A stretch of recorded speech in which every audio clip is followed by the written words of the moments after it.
Alors, bonjour tout le monde, aujourd'hui je vous propose un nouveau problème concernant les Olympiades nationales de physique. Alors ce problème a été posé par la chaîne Proximo NLS. Alors dans ce problème on va voir quelle est la relation toujours qui existe entre les mathématiques et les sciences physiques. Alors pourquoi on s'intéresse toujours à l'outil mathématique lorsqu'on parle des sciences physiques et surtout lorsqu'on parle des équations, les équations en sciences physiques. Alors, nous avons toujours intérêt lorsqu'on traite, par exemple, l'électricité, lorsqu'on trouve des équations de type, c'est-à-dire l'équation de charge d'un condensateur de la forme RC fois UC divisé par dt plus UC égale à E, sachant que UC, c'est la tension en bande de capacité C.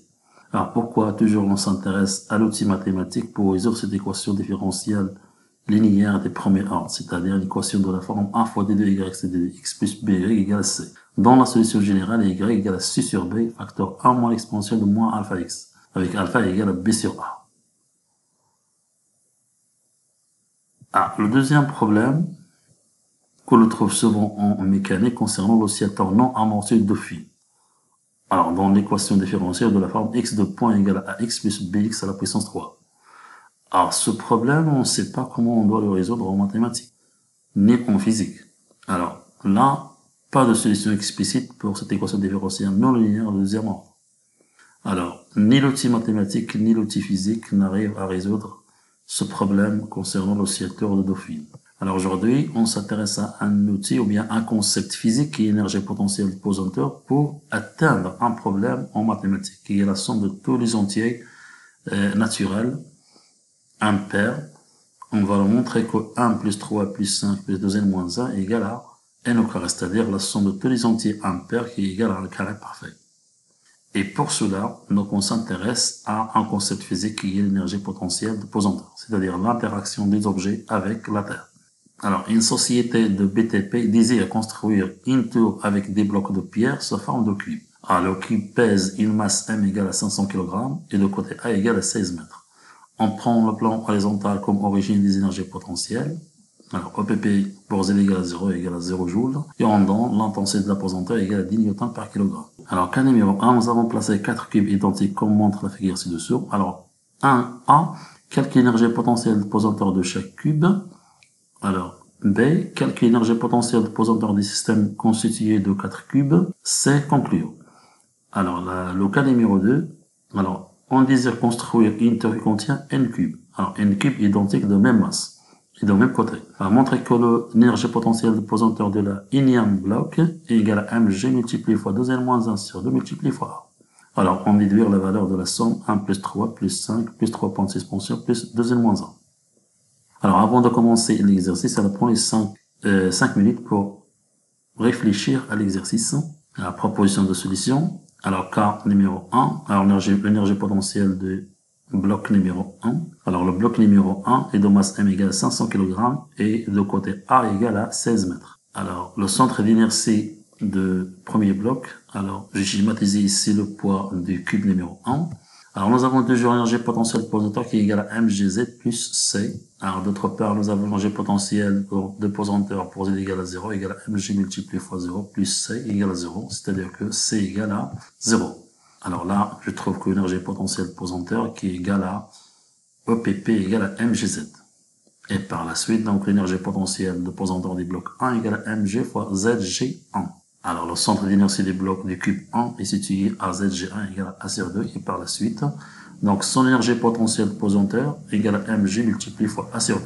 Alors, application numérique, OPP bloc 1 égale à 500 kg multiplié fois 10 multiplié fois 16 mètres divisé par 2 égale à 40 kJ. Alors, l'énergie potentielle de pesanteur des blocs 2, alors nous avons OPP bloc 2 égale à mg fois zg2, c'est-à-dire que son centre d'inertie se trouve à une altitude de 3A sur 2. Et par la suite, alors l'énergie potentielle de pesanteur des blocs 2 égale à mg multiplié fois 3A sur 2. Alors, application numérique, alors l'énergie potentielle de pesanteur des blocs 2 égale à 500 kg multiplié fois 10 multiplié fois 3 fois 16 divisé par 2 qui est égal à 120 kJ. Donc, l'énergie potentielle de pesanteur des blocs numéro 3, alors EPP bloc 3 égale à mg multiplié fois zg3. Alors, le centre d'inertie du cube numéro 3 est situé à une altitude de 2A plus A sur 2, c'est-à-dire 5A sur 2. Et par la suite, son énergie potentielle de pesanteur est égale à mg multiplié fois 5A divisé par 2. Application numérique. Alors, je trouve que l'énergie potentielle de pesanteur du bloc 3 est égale à 500 kg multiplié fois 2 newtons par kg multiplié fois 5 fois 16 mètres divisé par 2 qui est égal à 200 kJ. Alors, l'énergie potentielle de pesanteur du bloc numéro 4. Alors, EPP du bloc 4 égale mg fois zg4. Alors, le quatrième bloc, ou bien cube, se trouve à une altitude de 3A. Alors, 3 cubes qui manquent ici, plus A sur 2, c'est-à-dire zg4 égale à 7A divisé par 2. 3A plus A sur 2 égale à 7A sur 2. Et par la suite, donc, son énergie potentielle de pesanteur est égale à mg multiplié fois 7A sur 2. Alors, application numérique, je trouve que l'énergie potentielle de pesanteur des blocs 4 est égale à 280 kJ. Alors, 1B, alors l'énergie potentielle des blocs complets. Alors, on considère les 4 petits blocs sous forme d'un bloc complet. Alors, l'énergie potentielle de pesanteur. Alors, avant de calculer l'énergie potentielle de pesanteur, alors la masse totale, c'est M plus M plus M plus M égale à 4M. Et par la suite, l'énergie potentielle de pesanteur des blocs total est égale à 4mg fois zg. Alors, le centre d'inertie des blocs complets se trouve à une altitude de 4A divisé par 2, c'est-à-dire 2A. Donc, l'énergie potentielle de pesanteur des blocs complets est égale à 4mg multiplié fois 2A. Alors, application numérique. Alors, égal à 4 multiplié fois 500, multiplié fois 10, multiplié fois 2, multiplié fois 16, égale à 640 kJ. Alors, énergie potentielle de pesanteur des blocs total égale à 640 kJ. Alors, le 1C, conclusion. Alors, nous avons l'énergie potentielle des blocs 1, plus l'énergie potentielle des blocs 2, plus l'énergie potentielle des blocs 3, plus l'énergie potentielle des blocs 4, égale à 40, plus 120, plus 200, plus 280, qui est égal à 640 kJ.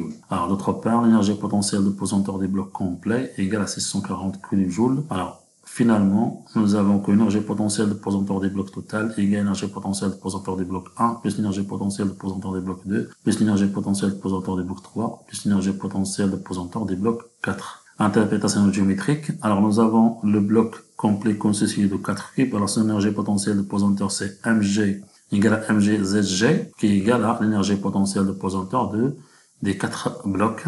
Alors, l'énergie potentielle de pesanteur des premiers blocs, qui est égal à mg fois A sur 2. Alors, l'énergie potentielle de pesanteur du deuxième bloc est égal à mg fois zg2, c'est-à-dire mg fois 3A sur 2. Alors, l'énergie potentielle de pesanteur du troisième bloc qui est égal à mg fois 5A sur 2. Énergie potentielle de pesanteur du bloc numéro 4 égale à mg fois zg4 égale à mg fois 7A sur 2.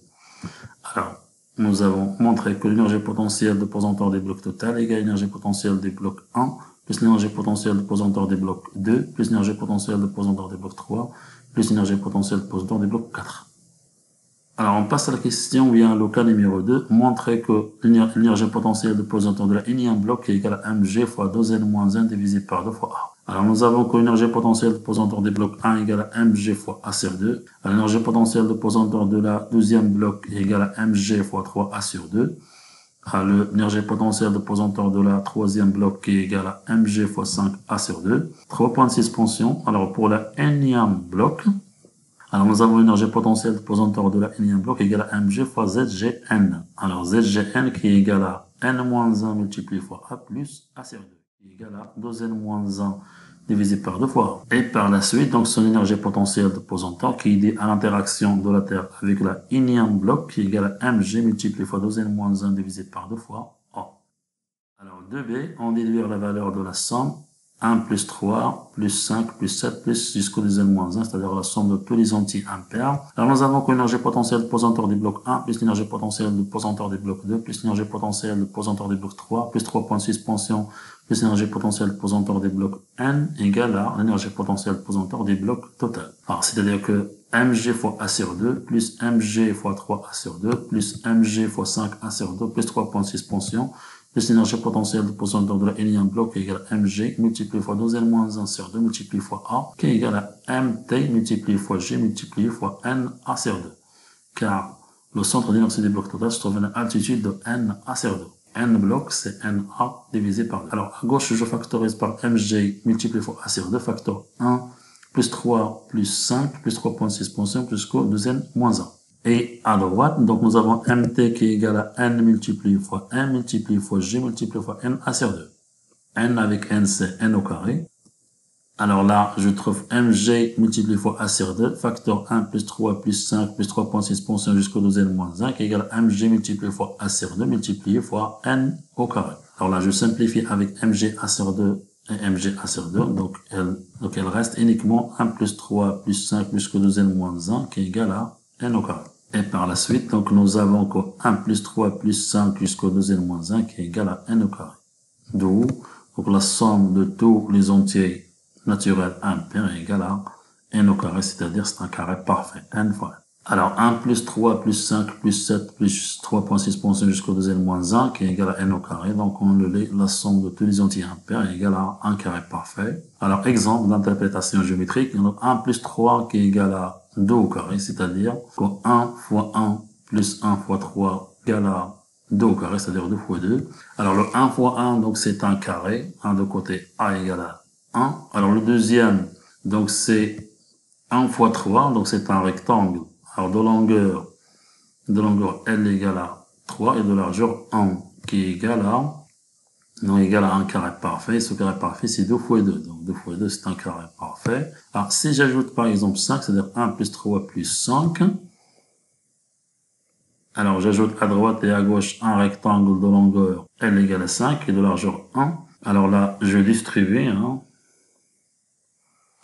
Alors, je trouve un carré parfait. Alors, de côté, a égale à 3. Donc, 3 fois 3, ça fait 3 au carré qui est égal à 9. Alors, ça se lit 1 plus 3 plus 5, ça fait 9. 9 égale à 3 au carré.